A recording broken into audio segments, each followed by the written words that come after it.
अभी अभी मैंने तुम्हें कहा कि जो इलेक्ट्रॉन गेन एंथैल्पी होती है, ठीक है, वो जितना छोटा साइज होगा उतनी ही उसकी ज़्यादा नेगेटिव होगी। ठीक है बेटा, मतलब इलेक्ट्रॉन लेने की क्षमता उसकी सबसे ज़्यादा होगी। तो अब अगर हम देखो इसमें चले, जब हम ऐसे चलते हैं पीरियड में तो साइज छोटा होता चला जाता है, ऐसे चलते हैं तो बढ़ता है। तो सबसे छोटे साइज के एलिमेंट हमें यहीं कहीं मिलेंगे। ठीक है, नोबल गैसेस की हमें पता है कि इलेक्ट्रॉन गेन एंथैल्पी पॉजिटिव है। क्यों? क्योंकि उसका एक अलग रीजन है, साइज वहाँ फैक्टर ही नहीं है वहाँ पर, क्योंकि स्टेबल इलेक्ट्रॉनिक कन्फिग्रेशन है, इसलिए इनकी इलेक्ट्रॉन गेन एंथैल्पी तो पॉजिटिव होती है, इसलिए इसे हम छोड़ दें। तो सबसे ज़्यादा किसकी नेगेटिव होनी चाहिए? जिसका सबसे ज़्यादा छोटा साइज है। तो सबसे ज़्यादा छोटा साइज किसका है? हमारा फ्लोरीन का होता है। ठीक है, तो फ्लोरीन की electron gain enthalpy should be the highest, should be the most negative, सबसे ज्यादा नेगेटिव होनी चाहिए। या मैं कहूँ the electron affinity of fluorine should be highest, electron के प्रति जो चाहत है, इलेक्ट्रॉन को लेने की जो क्षमता है वो सबसे ज्यादा होनी चाहिए फ्लोरीन की, पर बेटा होती है क्लोरीन की। ठीक है, आप कहोगे अब ये क्या कह रहे हो मैडम, आप फिर कंफ्यूज कर रहे हो। कोई बात नहीं, कंफ्यूज करेंगे तो फिर उस कंफ्यूजन को दूर भी करेंगे। ठीक है, तो देखो बेटा ऐसा किस लिए हुआ, ये 12th में भी तुम्हारा एक इम्पॉर्टेंट क्वेश्चन है, तो इसको देखो, इसको यहाँ ध्यान से समझेंगे। देखो मैं पहले फ्लोरीन को बनाऊंगी। फ्लोरीन का देखो ये फर्स्ट शेल में 2 इलेक्ट्रॉन है, सेकंड शेल में 1 2 3 4 5 6 7 इलेक्ट्रॉन, ये मैंने बनाया फ्लोरीन। अब मैं बनाऊंगी क्लोरीन। ये इसका पहले शेल में 2 इलेक्ट्रॉन है, दूसरे शेल में 8 इलेक्ट्रॉन है और तीसरे शेल में 7 इलेक्ट्रॉन है। ठीक है, अब बाहर से इलेक्ट्रॉन आ रहा है, अब इधर जाना है उसको, इधर जाना है। अब ऐसे सोच रहा है यहाँ जाऊँ कि यहाँ जाऊँ, है ना।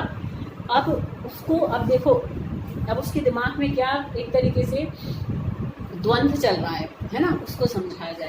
देखो बेटा, ये इलेक्ट्रॉन है, इसके अगर यहाँ आता है तो उसको न्यूक्लियस की अट्रैक्शन खूब ज़्यादा मिलेगी, क्योंकि छोटा साइज है, वजह से इसको इसकी अट्रैक्शन तो खूब मिलेगी। बट क्योंकि छोटा साइज है फ्लोरीन का, तो ये जो सेकंड शेल है बहुत छोटा है, बहुत छोटा है, तो ऑलरेडी उसमें 7 इलेक्ट्रॉन सेकंड शेल में भरे हुए हैं। ठीक है, तो वो 7 इलेक्ट्रॉन की इसको रिपल्शन भी झेलनी पड़ेगी। जो बाहर से आने वाला इलेक्ट्रॉन है, ठीक है, the outer most coming electron, उसको अगर यहाँ न्यूक्लियस की अट्रैक्शन ज़्यादा मिल रही है तो पहले से एग्जिस्टिंग 7 इलेक्ट्रॉन की रिपल्शन भी बहुत ज़्यादा मिल रही है। अब हम यहाँ देखें, यहाँ इस इलेक्ट्रॉन ने सोचा कि ये न्यूक्लियस की भाई अट्रैक्शन थोड़ी कम है, क्योंकि देखो जैसे साइज हमारा बढ़ता चला जाता है तो इफेक्टिव न्यूक्लियर चार्ज कम होता चला जाता है, तो इसको यहाँ अट्रैक्शन तो थोड़ी कम मिल रही है न्यूक्लियस की। अब ये सोच रहा है कि तो थोड़ा दूर है, ये ज़्यादा पास है, यहाँ ज़्यादा मजे आएंगे। यहाँ भाई एक तरीके से, अभी तो मैं एक और भी एग्जांपल से समझाऊंगी, पहले इलेक्ट्रॉन प्रोटॉन से समझो। तो यहाँ जब आएगा, यहाँ इसको ये तो अट्रैक्शन तो थोड़ी कम मिल रही है, पर जो जिस शेल में अब इसको आना है वो शेल बड़ा है, तो उसको इन इलेक्ट्रॉन की रिपल्शन नहीं मिलेगी, आराम से जगह मिल जाएगी और आके बैठ जाएगा। हाँ, न्यूक्लियस की अट्रैक्शन थोड़ी कम मिलेगी। अब इसको ऐसे समझो कि भाई एक जगह 5 लड्डू रखें, ठीक है, एक जगह 4 लड्डू रखें। अब तुम्हें 5 लड्डू तक पहुंचने के लिए, मतलब 5 लड्डू तो मिलेंगे, मतलब ज्यादा तो चीज मिलेगी, पर इतने पत्थर पड़े हैं, इतने खड्डे हैं, इतनी मतलब दिक्कत ये है कि वहां तक पहुंचने में तुम्हारी क्या है, जान निकल जाएगी, मतलब वो रास्ता बड़ा मुश्किल है। और जहाँ 4 लड्डू रखे, सीधा सीधा रास्ता है, भाग के जाओगे 4 लड्डू खा लोगे। तो अब तुम वो 4 लड्डू खाना पसंद करोगे कि 5 लड्डू खाना पसंद करोगे?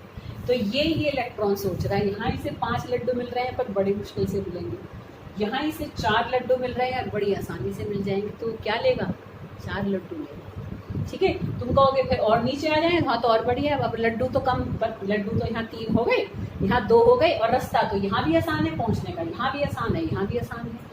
तो जब तीनों में ही रास्ता आसान है तो जहाँ ज़्यादा लड्डू मिल रहे हैं वो वहाँ जाएगा, समझ रहे हो। यहाँ और ज़्यादा लड्डू है पर रास्ता बड़ा मुश्किल है, तो इसलिए फ्लोरीन से ज़्यादा इलेक्ट्रॉन गेन एंथैल्पी नेगेटिव किसकी हो जाती है? फ्लोरीन की हो जाती है among the whole periodic table. ठीक है, पूरे पीरियोडिक टेबल में, among the whole periodic table the chlorine have क्या? Most negative electron gain enthalpy. Electron affinity of chlorine is highest. पूरी पीरियोडिक टेबल में सबसे ज्यादा इलेक्ट्रॉन लेने की क्षमता क्लोरीन की होती है, जबकि उसका साइज सबसे छोटा नहीं होता। होनी चाहिए फ्लोरीन की, पर उसकी क्यों नहीं होती बेटा सबसे ज्यादा नेगेटिव? क्योंकि उसमें इलेक्ट्रॉन रिपल्शंस बहुत ज्यादा हैं। सिंपल टर्म लिखिए, due to very high electron repulsion एक तरीके से felt by the coming electron in case of fluorine, its electron gain enthalpy is less negative than chlorine where those electron repulsions are quite lesser, वो बहुत कम। अरे बेटा बात समझ, ठीक है। तो एक ये क्वेश्चन हमने करा, तो this is about electron gain enthalpy. ये हमने थर्ड पीरियोडिक प्रॉपर्टी अपनी कंप्लीट की है। फोर्थ पीरियोडिक प्रॉपर्टी है, छोटी सी है, कोई ऐसी ज़्यादा दिक्कत नहीं है। तो देखो हम उसको करने जा रहे हैं, तो वो है इलेक्ट्रोनेगेटिविटी।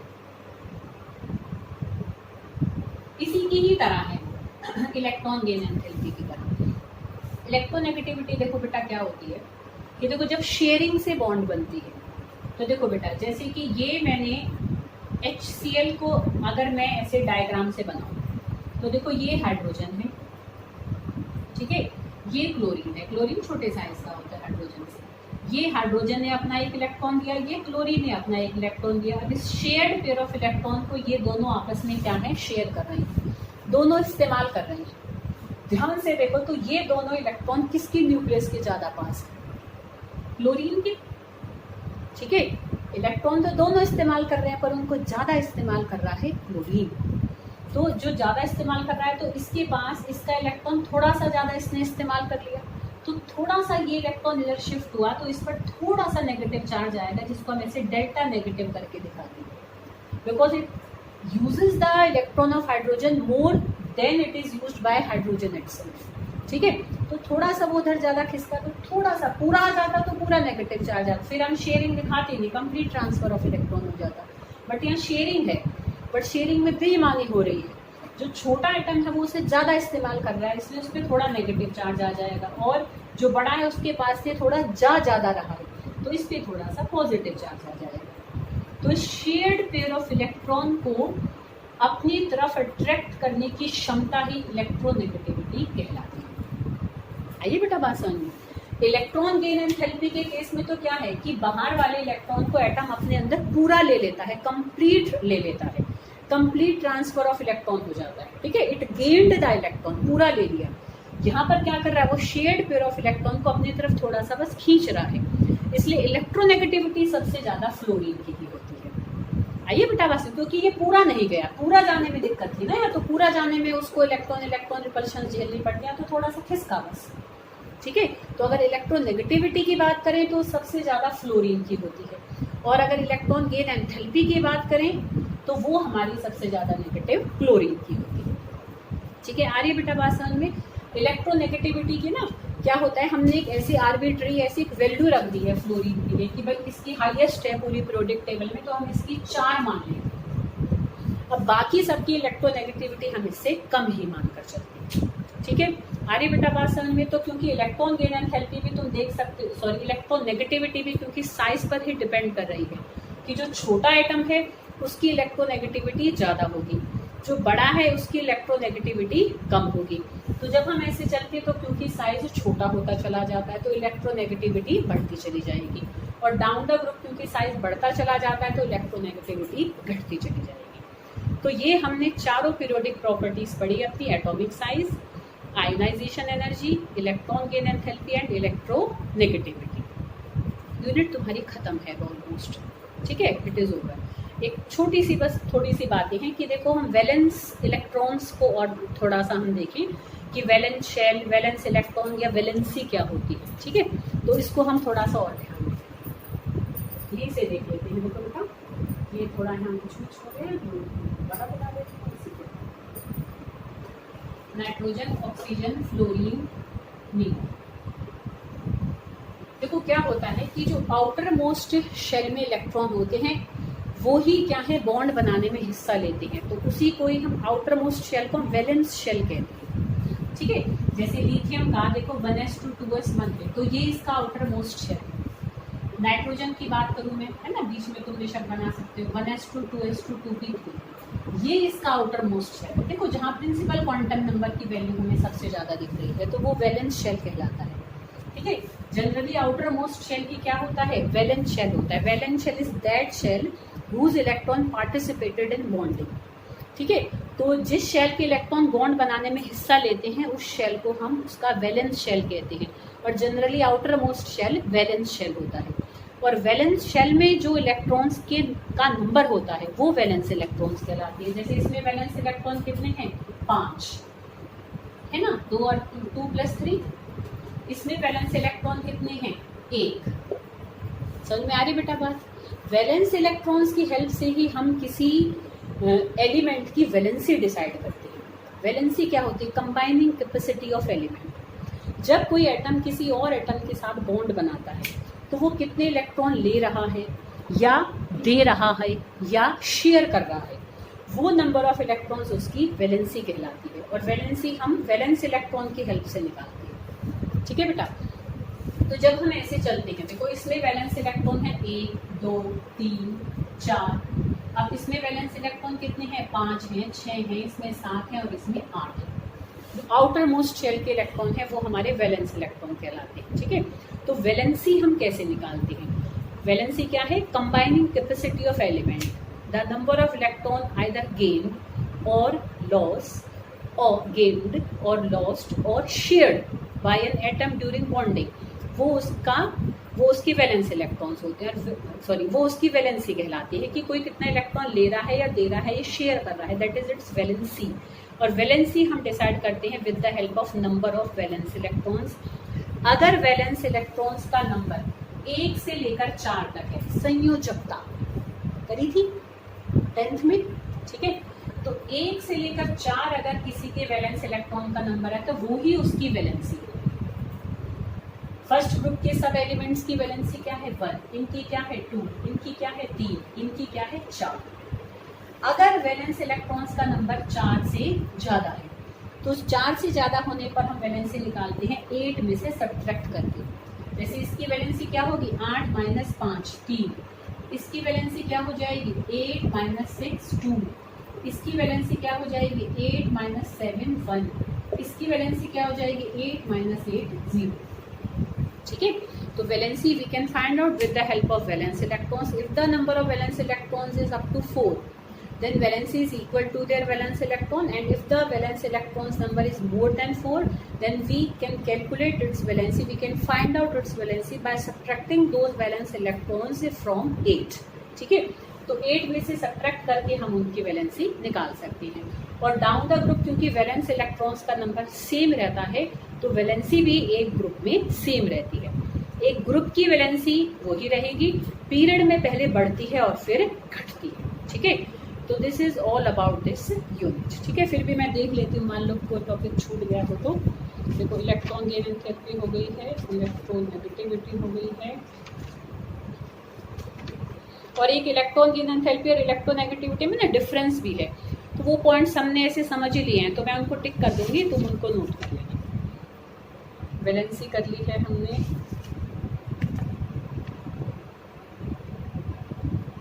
एक एनोमेलस प्रॉपर्टी और डायगोनल रिलेशनशिप बताऊँ तुम्हें क्या मैं। हाँ देखो ये थोड़ा सा हो रहा है टाइम, इसलिए छोटी सी वीडियो और बनानी पड़ जाएगी। चलो मैं जल्दी जल्दी से बता देती हूँ। देखो वैसे बहुत आसान है ये हमारा। देखो बेटा, यहाँ पर हमारा लिथियम है, लिथियम के नीचे क्या है, सोडियम। ठीक है, यहाँ पे बेरिलियम है, बेरिलियम के नीचे क्या होता है, मैग्नीशियम। देखो क्या होता है बेटा कि कोई भी ग्रुप होता है ना, जैसे चलो ये पूरा बना ले, lithium, sodium, potassium, rubidium, caesium. हर ग्रुप का जो पहला मेंबर होता है वो अपने ग्रुप के बाकी मेंबर से ना थोड़ा हट के बिहेव करता है क्योंकि उसका साइज सबसे छोटा है।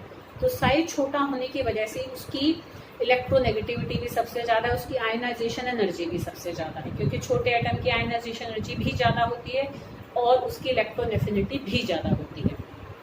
समझते हो ना, ये बात हमने पहले कर ली है कि जब हम ऐसे चलते हैं पीरियड में तो साइज छोटा होता है, आयनाइजेशन एनर्जी बढ़ती है, इलेक्ट्रॉन एफिनिटी भी बढ़ती है, इलेक्ट्रोनेगेटिविटी भी बढ़ती है। ठीक है, और जब हम ग्रुप में नीचे की तरफ चलते हैं तो आयनाइजेशन एनर्जी घटती है, इलेक्ट्रॉन एफिनिटी भी घटती है, इलेक्ट्रोनेगेटिविटी भी घटती है। सब चीज़ें ऐसे चलने में घट रही हैं साइज को छोड़ के, सब चीज़ें ऐसे चलने में बढ़ रही हैं साइज को छोड़ के। ठीक है, ऐसे एक जनरल ट्रेंड ध्यान रखो। तो क्योंकि हर ग्रुप के पहले मेंबर का साइज छोटा होने के कारण उसकी आयनाइजेशन एनर्जी भी ज़्यादा हो जाती है, इलेक्ट्रॉन एफिनिटी भी ज़्यादा हो जाती है और इलेक्ट्रोनेगेटिविटी भी ज़्यादा हो जाती है। तो उस वजह से तुम देखोगे जब हम इनको डिटेल में आगे यूनिट्स में पढ़ेंगे कि वो अपने ग्रुप के बाकी मेंबर से थोड़ा हट के थोड़ा अलग बिहेवियर शो करता है, उसी को ही हम उसका एनोमेलस बिहेवियर कहते हैं। ठीक है, एक टर्म ये तो हो गया एक एनोमेलस बिहेवियर। ठीक है, एक और टर्म है डायगोनल रिलेशनशिप। वो क्या होता है? देखो बेटा, इसका साइज मान लो 3 है, तो ऐसे चले तो साइज हमारा थोड़ा छोटा हुआ, तो मान लो इसका 2 हो गया। ऐसे चले तो साइज बढ़ा, तो इसका 3 हो गया। ऐसे चलते ग्रुप में सबका ही बढ़ रहा है ना, तुम देखो पर इन दोनों का बराबर हो गया। तो हर ग्रुप का जो पहला मेंबर है वो अपने से अगले ग्रुप के सेकंड मेंबर से बड़ा रिजेंबल करता है, उससे मिलती जुलती प्रॉपर्टी शो करता है। क्यों? क्योंकि हर ग्रुप का पहले मेंबर का अपने से अगले ग्रुप के दूसरे मेंबर के लगभग बराबर साइज हो जाता है। तो साइज बराबर होते ही सारी प्रॉपर्टीज काफी सारी एक जैसी होने लग जाती है। ठीक है, तो ऐसे डायगोनली चलने में, टेढ़ा टेढ़ा चलने में क्या है, साइजेस में सिमिलैरिटीज के कारण प्रॉपर्टीज में भी क्या है, समानता आने लग जाती है। तो this is called diagonal relationship. तो this is all about this third unit.